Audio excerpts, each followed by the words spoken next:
Bienvenidos nuevamente a este nuevo video del curso de Mecánica Cuántica y Mecánica Estadística que presenta el grupo de investigación en nanociencias. Y en este video vamos a hacer un análisis de las evidencias que tienen que ver con los resultados experimentales y los modelos teóricos que le fueron dando forma a la teoría cuántica. Pero antes de hacer ese análisis a detalle, me gustaría hablar un poco del modelo del átomo que surge en 1913 con Bohr, quien fue estudiante de Rutherford.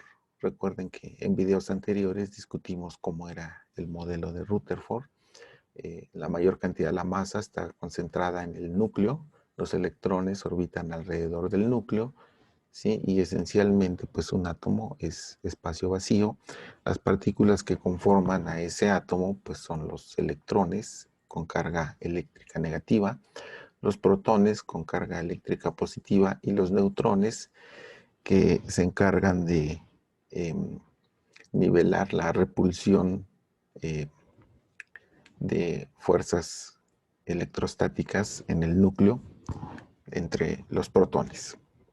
Entonces, Bohr pensaba que tenía que seguir trabajando con el modelo del átomo y cuestionaba varias de los elementos que tenía el modelo de Bohr, que ya habíamos discutido, ¿sí? Pero en particular, además de que él era un físico muy intuitivo, él pensaba que no existía ninguna interpretación o algún modelo que fuese útil para describir a la mecánica cuántica.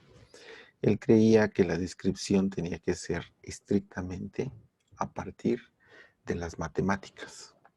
Entonces, bueno, esta es la imagen, el modelo que dejó Rutherford después de sus investigaciones, y las cosas que Bohr cuestionaba junto con la comunidad científica era que si los electrones estaban girando alrededor del núcleo, pues entonces estos tenían que presentar una aceleración. Por otro lado, sí, la teoría clásica indica que una carga que está acelerada pues debe de radiar energía, ¿sí? Y en el modelo no se consideraba la radiación de esa energía.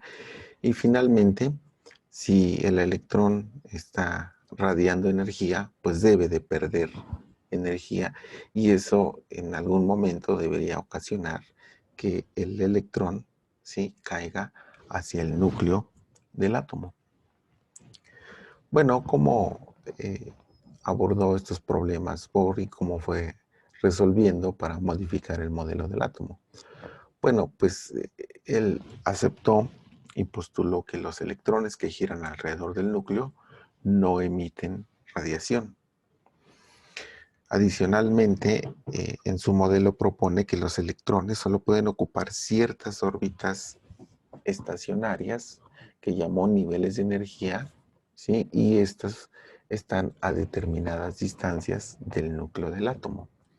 Es decir, el centro aquí sería el núcleo del átomo, ¿sí? Y las órbitas o niveles de energía, ¿sí?, están alrededor del núcleo a diferentes distancias. Cada una de estas órbitas es lo que él llamó un nivel de energía. Bueno, lo que postula Bohr en el modelo es que los electrones tienden a ocupar los niveles de menor energía, que son las órbitas más cercanas al núcleo del átomo. Bueno, también nos propone que cuando un electrón cambia de nivel a un nivel de menor energía, pues emite radiación, ¿sí?, que es lo que veríamos en esta imagen. Cuando el electrón pasa a un nivel de menor energía, hay una emisión de radiación, que es lo que actualmente se conoce como un fotón. Y para que un electrón vaya a un nivel de energía superior o más alejado del núcleo, bueno, pues entonces debe de ganar energía. Con este nuevo modelo, ¿sí?, se pudieron explicar varias cosas, como los espectros de absorción. Los espectros de absorción tienen que ver con la emisión o absorción de energía cuando los electrones cambian de un orbital a otro, ¿sí? Y es característico de los átomos de cada elemento químico. Es decir, cada elemento tiene su propio espectro, ¿sí? Por lo regular están en el espectro visible, ¿sí? Y entonces, pues es como la huella digital de cada uno de los elementos químicos. Aquí en la imagen mostramos cómo es el espectro de absorción y de emisión del hidrógeno, del sodio y del calcio. Bien, entonces aquí está nuevamente cómo se fue modificando la concepción de cómo se comportaba la naturaleza en la escala microscópica. Bueno, ahora sí vamos a retomar las evidencias. Recordemos que Luis de Broglie demuestra que la ecuación de onda puede describir una partícula en movimiento. Y bueno, esta es la ecuación de onda, es una función armónica. Bueno, pues la ecuación de onda está describiendo la propagación de la luz en el espacio. También se había discutido previamente. Entonces, el resultado de Luis de Broglie es que la materia puede tener asociada una ecuación de onda, ¿sí? Y aquí está la ecuación que ya habíamos presentado. Pero la pregunta importante es qué representa realmente la ecuación de onda de la materia, ¿sí? Nos está diciendo que la materia se comporta como una onda. ¿Cuál es el trasfondo que hay? Bueno, aquí es donde la opinión de la comunidad científica de la época se empieza a dividir. Y fue Max Born y Heisenberg quienes interpretan la ecuación de onda como la probabilidad de encontrar a la partícula en algún punto del espacio, en un instante de tiempo determinado. Esa es la interpretación que ellos ofrecían de la ecuación de onda de materia. Y entonces, por supuesto, había quienes estaban de acuerdo con esas ideas y había quienes no estaban de acuerdo. Entonces, aquí la comunidad se divide ideológicamente y la pregunta es entonces, ¿de qué se trata la mecánica cuántica? Bueno, continuemos. Eh, de acuerdo a los resultados que encontramos del efecto fotoeléctrico y los resultados de Luis de Broglie, que eventualmente se confirmaron experimentalmente, pues el concepto de dualidad onda-partícula, ¿sí? Pues ya estaba más que verificado experimentalmente. Y en ese sentido, Luis de Broglie, Einstein y Schrödinger creían que había algo más fundamental en la ecuación de onda de la materia, ¿sí? La interpretación probabilística de la ecuación de onda del electrón, sin embargo, funcionaba con bastante precisión y podía reproducir algunos resultados experimentales. Entonces, ¿qué es lo que se sabía del electrón? Pues bueno, en ese momento la gente sabía, o la comunidad científica sabía que se puede describir matemáticamente, que adicionalmente se puede mapear la probabilidad de que esté en algún sitio. Eso no significa que ahí esté el electrón. Y adicionalmente, pues no podemos saber si es una pequeña esfera dura o es una onda. Entonces aquí el conflicto estaba muy, muy fuerte, ¿sí? ¿Qué era lo que ocurría? Pues que no sabemos qué es un electrón. Bueno, vamos a suponer que si es una onda, entonces la pregunta es, ¿qué es una onda de electrón o una onda de materia? ¿Sí? Que propone Luis de Broglie. Y si se tratara de una pequeña esfera dura, ¿sí? ¿Cómo puede estar en diferentes posiciones, ¿sí? En un átomo? Bueno, entonces este tipo de preguntas, ¿sí? Y de rarezas son lo que dan origen a la mecánica cuántica. Y entonces el modelo atómico, ¿sí? Pues había una tendencia a que se interpretara como en esta figura de la derecha, donde esta onda que se mueve en el nivel de energía, ¿sí? Pues es justamente la descripción probabilística de el electrón orbitando el núcleo del átomo. Así que este tipo de preguntas y cuestionamientos son los que empiezan a darle forma a la teoría cuántica, ¿sí? Y entonces tiene que haber una explicación y tiene que haber una manera de interpretarse adecuadamente. Y es justamente lo que vamos a discutir a continuación.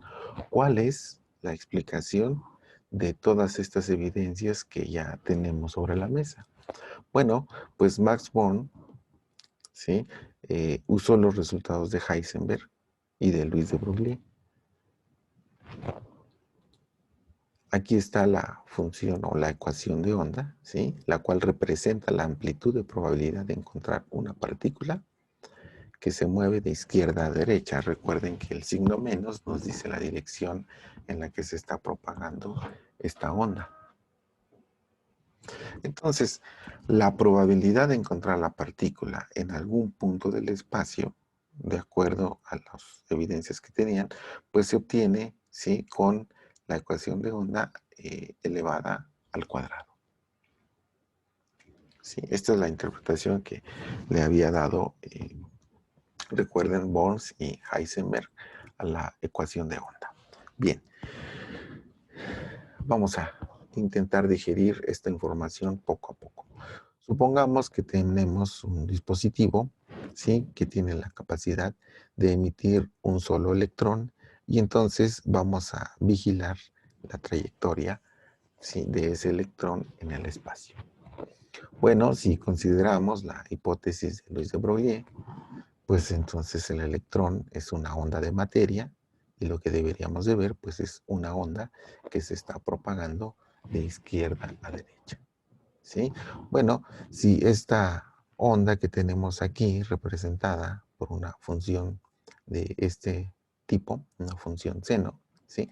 La elevamos al cuadrado y la graficamos, lo que estaríamos viendo es algo como esto. ¿Sí? Cuando la elevamos al cuadrado, bueno, pues siempre va a tomar valores positivos, ¿sí? Y va a tener valores mínimos, que son 0, y valores máximos, que van a ser mayores que 0, pero menores que 1, de acuerdo a las leyes de la probabilidad.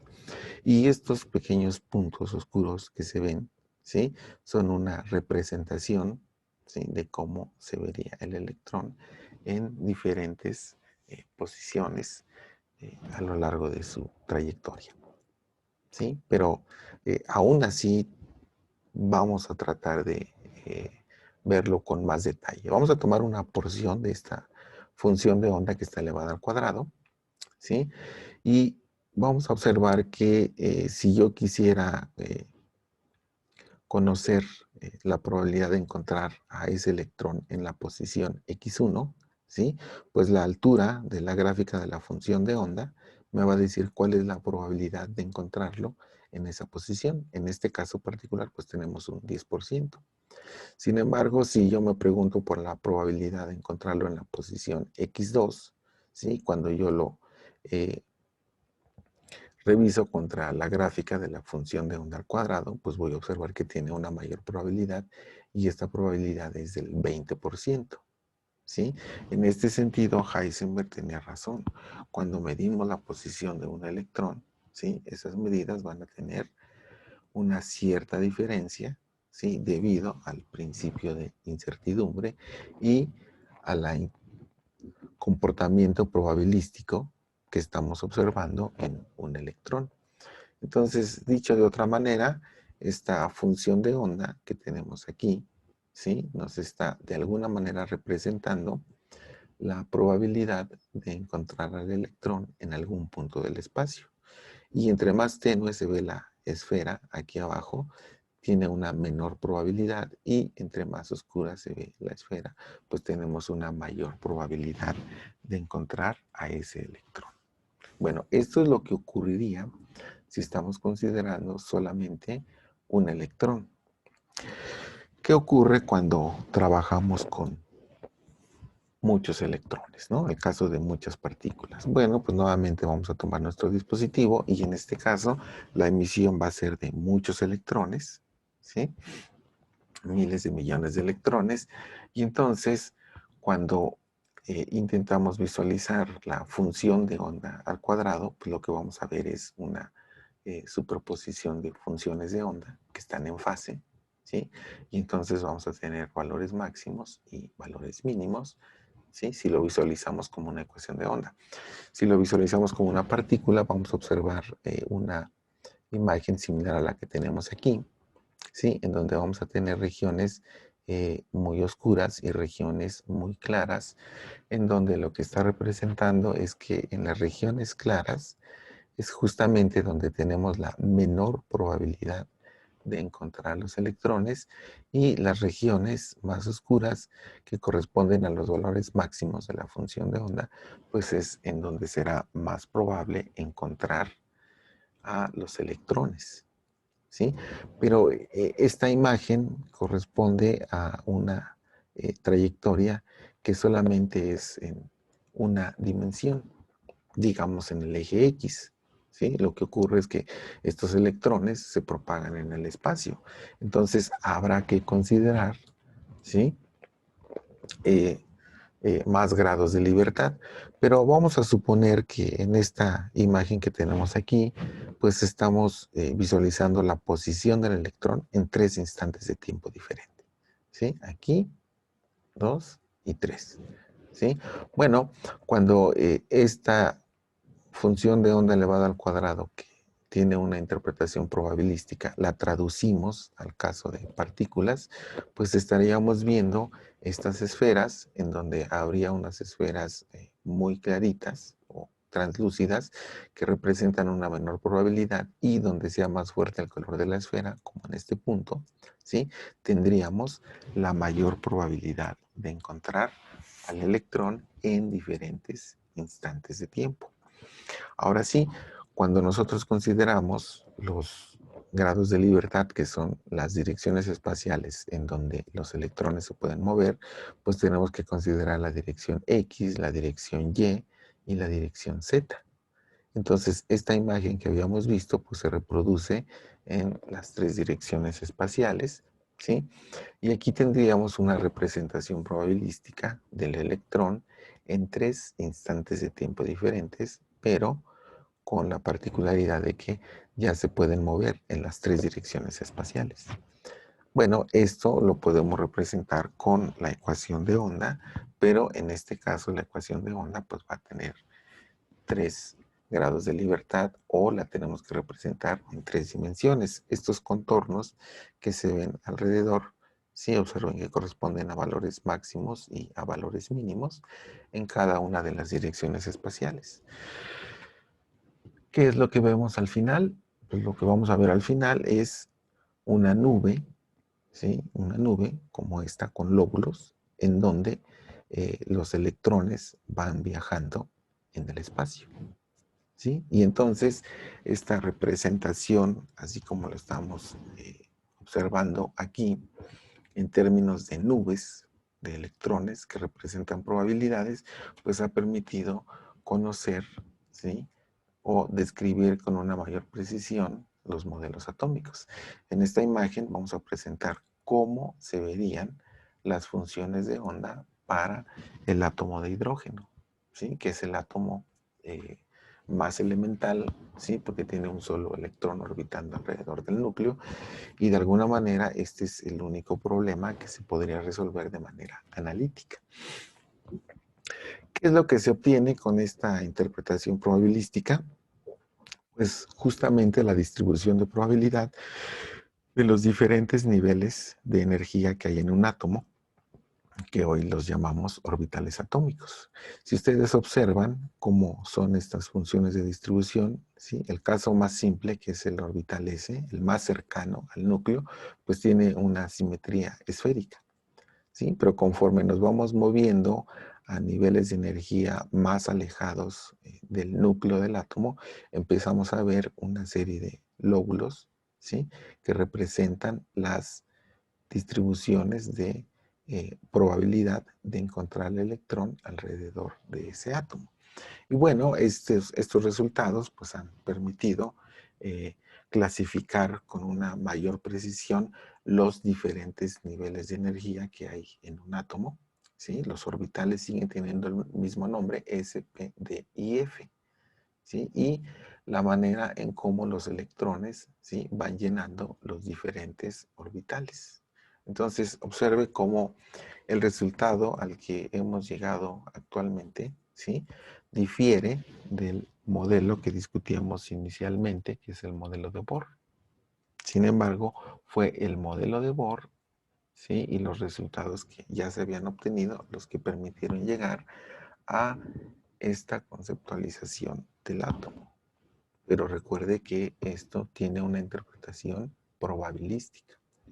Entonces, en resumen, ¿qué vamos a decir? Pues vamos a decir que el electrón no es una pequeña esfera dura que esté volando en el espacio, ¿sí?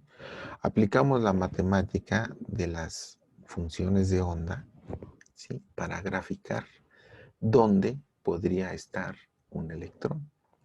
Ahora, en el caso particular del átomo, pues el electrón puede girar muchas veces alrededor del núcleo, por lo que la probabilidad de encontrarlo en algún punto aumenta. Y eso significa que hay algo alrededor del núcleo, ¿sí?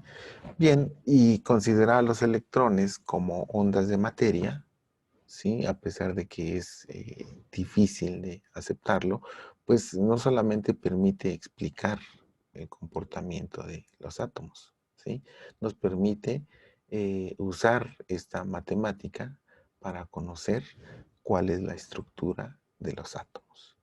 Y bueno, con esto concluimos este video.